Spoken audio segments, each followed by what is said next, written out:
राम मंदिर का इतिहास इतना बड़ा है जिसे लफ्ज़ों में कह पाना मुश्किल है। आज हम एक छोटी सी स्टोरी के माध्यम से आप सभी के सामने प्रस्तुत करने का प्रयास करेंगे, जिसे विश्वास है आप सभी को अच्छा लगेगा। मैं आपके साथ अंकित रोशन। जय श्री राम।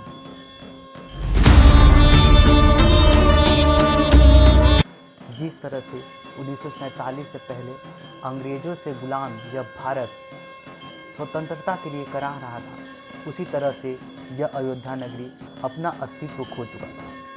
अयोध्या सरयू नदी के किनारे बसा एक छोटा सा नगर, जो धार्मिक परंपरा से लेकर विरासत के बीच घूमता रहा। यही है हिंदुओं की आराध्य श्री राम का जन्मभूमि, जो मूल रूप से मंदिरों का शहर रहा है।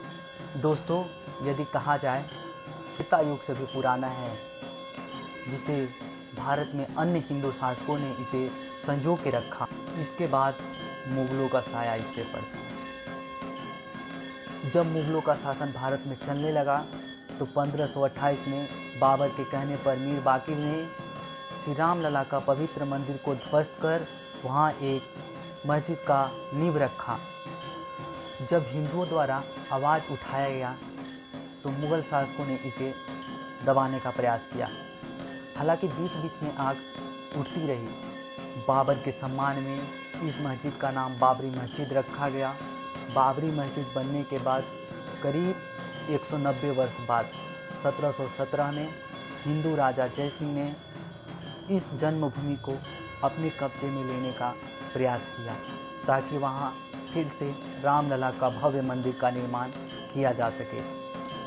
लेकिन इस काम में उसे कोई असफलता नहीं मिली। इस कारण उसने मंदिर के बाहर एक चबूतरे का निर्माण करवाया, ताकि श्री राम लला में आस्था रखने वाले लोग वहाँ पूजा अर्चना कर सके। इस घटना के तकरीबन 26 वर्ष बाद 1885 में निर्मोहया अखाड़ा के संत रघुवर दास ने फैजाबाद कोर्ट में एक याचिका पेश किया, जिसमें लिखा था कि रामलला के चबूतरा के पास एक छत ढालने की अनुमति दी जाए।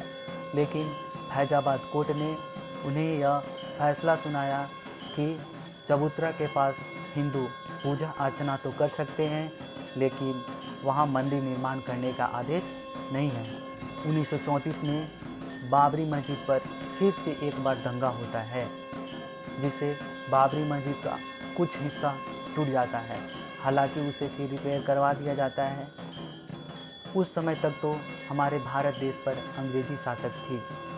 ना ही तो इस मुद्दे पर कांग्रेस की नेता बोलना चाहती थी और ना ही वर्तमान सरकार।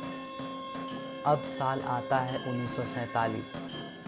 भारतवासियों को लगा कि अब भारत के साथ साथ राम जन्मभूमि भी उन्हें वापस मिल जाएगा, लेकिन परिस्थितियों को कुछ और मंजूर था।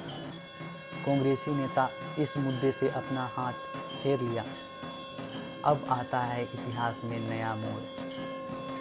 23 दिसंबर 1949 का दिन बाबरी मस्जिद के अंदर श्री राम लला का प्रतिमा को देखा गया, जिससे चारों तरफ अफरा तफरी मच गई। विवाद को बढ़ता हुआ देख फैजाबाद कोर्ट ने 7 दिन के बाद इस जन्मभूमि को विवादित घोषित कर इसके मुख्य द्वार पे ताला लटकवा दिया। इसके बाद कभी हिंदू पक्ष तो कभी मुस्लिम पक्ष इस विवादित जगह को मालिकाना हक जताने के लिए कोर्ट में अर्जी लगाई। इसके बाद 1980 में बीजेपी के गठन के बाद राम मंदिर आंदोलन का खुलकर मोर्चा संभाला। 1984 में विज्ञान भवन में बैठक के बाद सीतामढ़ी से अयोध्या तक रथ यात्रा निकाला गया, ताकि राम जन्मभूमि के ताला को खुलवाया जा सके। लेकिन 1984 में इंदिरा गांधी की हत्या के बाद इस बात को टाल दिया गया। रामनाथ आडवाणी ने 10,000 किलोमीटर का रथ यात्रा निकाले, जिसे बिहार के समस्तीपुर में उन्हें गिरफ्तार कर लिया गया। इसी के विरोध में कार सेवकों ने बाबरी मस्जिद के ऊपर झंडा लहराया, जिसे चारों तरफ गर्मा गर्मी का माहौल बन गया, जिसे भीड़ उमड़ पड़ी। भीड़ को काबू में करने के लिए यूपी के वर्तमान सरकार ने भीड़ पर गोलियां बरसाई। 6 दिसंबर 1992 2 लाख कार सेवकों ने अयोध्या में प्रस्थान किया। उस समय यूपी के मुख्यमंत्री कल्याण सिंह और भारत के प्रधानमंत्री पीवी नरसिम्हा राव थे। कल्याण सिंह ने अदालत को यह आदेश दे रखा था कि वे बाबरी मस्जिद को कुछ नहीं होने देंगे और साथ ही सैनिक बलों को यह आदेश दे रखा था कि चाहे कुछ भी हो जाए भीड़ पे गोलियां न बरसाएं। इतना सारा भीड़ को देखकर यही हुआ जो होना था। शाम को 5 बजते ही बाबरी मस्जिद का तीनों हिस्सा ज़मीन पे धराशायी हो गया। इसके बाद यूपी में राष्ट्रपति शासन लगा दिया गया। इस घटना में कल्याण सिंह का भी मुख्य भूमिका रहा, जिसके कारण उन्होंने अपने पद से इस्तीफा दे दिया। इस घटना के कारण 1000 लोगों ने अपना जान गंवाया। मुंबई में अकेला 900 लोग ने जान गंवाई। इसके बाद 7 साल तक इस मुद्दे पर कोई बहस नहीं छिड़ा। बीजेपी को सत्ता में आने के बाद फिर से यह मुद्दा सक्रिय हो जाता है।